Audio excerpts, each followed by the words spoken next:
નમસ્કાર મિત્રો, જય માતાજી, જય હિન્દ, જય જય ગરવી ગુજરાત. હું આપનો મિત્ર ઈશુદાન ગઢવી. અત્યારે લાઈવ થવાનો જરૂર એટલે પડી છે કે શું લોકતંત્રની મજાક ઉડાવી છે ભાજપે. તમે ચૂંટણીઓ જીતી નથી શકતા તો ચૂંટણીઓ લડવામાં પણ તમારે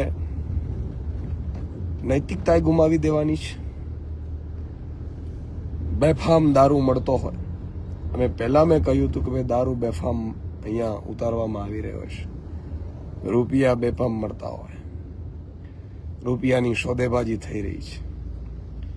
અને મેં સાંભળ્યું છે અત્યારે કે દારૂમાં કાલે પોલીસમાં ફરિયાદ કરીને 100 નંબર ઉપર ફરિયાદ કરીને આમ આદમી પાર્ટીની ટીમે પોલીસને બોલાવી હતી કે અહીંયા દારૂ પડ્યો છે. કામ પોલીસનું હતું. દારૂ આવ્યો ક્યાંથી ખરેખર તો દારૂ જ્યાંથી, મિત્રો ફટાફટ શેર કરજો બધા. આજે ભાજપના એક આકાશ સુધી ખબર પડવી જોઈએ કે તમારી આ પોલીસની ને તમારી આ દાદાગીરી છે ને પોલીસને પણ કહેવા માંગુ છું કે એક નો હપ્તો જ્યાંથી લેતા હશો ને એની ડિટેલ કાઢીશો. મેં હાથો બની ગયા છો તમે. ચૂંટણી પંચ શું કરી રહ્યું છે? આજે સવાલ એ વાતનો છે કે તમે ચૂંટણી હારી રહ્યા છો એટલે પોલીસનો ઉપયોગ કરશો અને પોલીસ પણ પોતાનું બંધારણ ભૂલી જશે. પોલીસ પોતે જે સત્તાની જે શપથ લીધા છે શપથ એ ભૂલી જશે. લોકતંત્રની હત્યા પોલીસ કરશે. જેનું કામ બંધારણનું છે, બંધારણની રખેવાળી કરવાનું છે, જેનું કામ રક્ષકનું છે, જેનું ન્યુટ્રલ થઈને કામ કરવાનું છે, ઈ પોલીસ ભાજપના કહેવાથી આખું ફેરવી કાઢશે. કહાની એવી બની છે મિત્રો કે ગઈકાલે જે રીતે ભાજપના લોકોએ લગભગ એવું કીધું, મને મેસેજો મળ્યા હતા બધા ટીમોએ કે ભાઈ દારૂની ગાડીઓ ઉતારી છે, ભાજપ પાસે રૂપિયા છે, ભ્રષ્ટાચારના ઢગલો બંધ રૂપિયા છે. ફટાફટ મિત્રો બધા શેર કરજો. અને બીજું કે ઈ એટલું પૂરું ન થતા પોલીસને બોલાવીને આમ આદમી પાર્ટી રેડ કરે છે, આમ આદમી પાર્ટીના કાર્યકર્તાઓ રેડ કરે છે.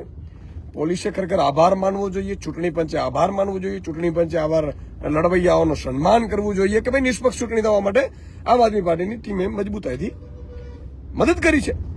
ત્યારે અત્યારે ઈ વાડીવાળાના કહેવાથી ભાજપનો કોઈ આગેવાનની વાડી છે, મેં સાંભળ્યું છે, એના સગા સંબંધીની, જ્યાં દારૂ ઉતરવામાં આવ્યું હતું. પોલીસે દારૂ ક્યાંથી આવ્યો એની તપાસ નથી કરી, કોણે મૂક્યો એની તપાસ નથી કરી, અને આમ આદમી પાર્ટી ઉપર નિવેદનો બોલાવવા માટે દબાણ કરે છે. મેં સાંભળ્યું છે કે આમ આદમી પાર્ટીના હોદ્દેદારો રાજુ કરપડા, જે અમારો કાઠી સમાજનો આગેવાન છે, દલિત સમાજના આગેવાન છે, અમારા અમૃતભાઈ મકવાણા, કોડી સમાજના આગેવાન રાજુભાઈ સોલંકી, આ બધા ઉપર તમે દબાણો કરવાની કોશિશ કરો છો. આ સમાજ તમને મૂકશે પછી.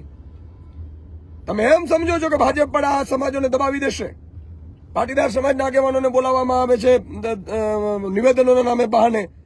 તમે શું સમજો છો? મારા ઉપર પણ આ જ જગ્યા ઉપર હુમલો કરવામાં આવ્યો હતો મિત્રો. હું એક ચારણ ગઢવી સમાજમાંથી આવું છું, ખેડૂત સમાજમાંથી આવું છું, માલધારી સમાજમાંથી આવું છું. લેરિયા ઉપર હુમલો કરવામાં આવ્યો હતો. હજી સુધી કોઈની ધરપકડ નથી કરવામાં આવી. ત્યારે મારે પોલીસ સ્ટેશનમાં રાત્રે રહેવું પડ્યું હતું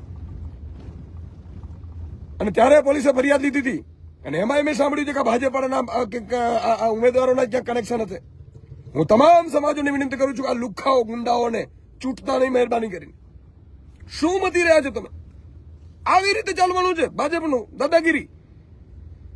અને તમે જુઓ રાજુ કરપડાને પોલીસની કાફલા ઉતર્યા છે એને પકડવા માટે, અમૃતભાઈ મકવાણાને. આ થઈ શું રહ્યું છે? ગોપાલભાઈ મજબૂતાઈથી તમને પ્રજાનો અવાજ ઉઠાવે છે, એટલે તમારે જે અવાજ ઉઠાવે એમ ડરાવવાની કોશિશ કરો છો, પણ ડરવાના નથી. પોલીસને પણ આજે ખબર પડશે કે આમ આદમી પાર્ટીનો એક આગેવાન ને કાર્યકર્તા શું ચીજ છે. અને તમારે જવાબ આપવો પડશે કે આ દારૂ આવ્યો ક્યાંથી. પોલીસે પણ, પોલીસની જવાબદારી છે. એસપી રેન્જાજી, ડીજીપી, મેં ડીજીપીને કાલે કહ્યું હતું આ ધંધો ક્યાં માંડ્યો છે યાર ગુજરાતને? તમારે યુવાધનને બરબાદ કરવાનો. અને ખોટું એફઆઈઆર મેં તો સાંભળી છે, લગભગ કંઈક અરજી લીધી છે કે આમ આદમી પાર્ટી વાળા ઉપર આક્ષેપો કરો છો તમે. અમારે આ કરવા હોત ને ધંધા તો અમે રાજનીતિમાં જ ન આવત. મિત્રો, વિસાવદરની જનતા, ભેસાણની જનતા, જુનાગઢની જનતા અને ગુજરાત આખાની જનતા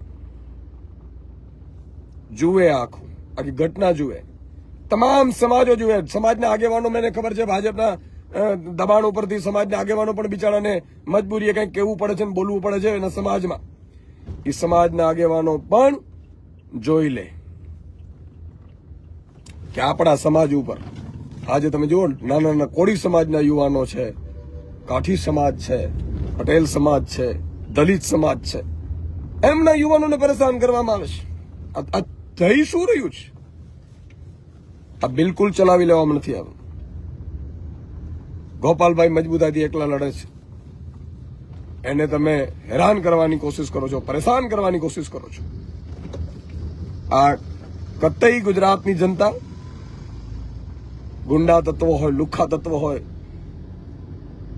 અને પોલીસના આડમાં તમે જે ખેલ કરો છો, ગુજરાતની જનતા ક્યારેય સ્વીકારવાની નથી. ગુજરાતની જનતા હંમેશા વિકાસને પ્રાધાન્ય આપે છે. ગુજરાતની જનતા તમામ સમાજોના ઉત્થાન માટે અને સન્માન માટે કામ કરે, એના માટે ઉત્થાન માટે પ્રાધાન્ય આપે છે. ગુજરાતની જનતા હંમેશા ખેડૂતો, વંચિતો, શોષિતોનો કામ કરે, એના માટે ઉત્થાન માટે આપે. તમે આ મંડળીઓના કૌભાંડો ન કરત, તમે આ ઇકોઝોન ન લાવત, તમે ખેડૂતોને ભાવ આપી દેત, ખેડૂતોનો દેવામાફ કરી દેત, તો આ ધંધો જ ન થાત. તમે ખેડૂતોના એપીએમસીમાં 2-5 હજાર રૂપિયા લઈને લૂંટ ચલાવો છો ને, એના માટેનો આ લડાઈ છે ખેડૂતોની. અને એટલા માટે પ્રજા સાથ નથી આપતી, એટલે તમે હથકંડા અપનાવો છો. પોલીસ તંત્ર કરે છે શું? બહુ દુઃખદ કહેવાય મારા માટે કે લોકતંત્રની હત્યા થઈ રહી હોય ખુલ્લેઆમ. તો મિત્રો, મારે સૌને વિનંતી છે કે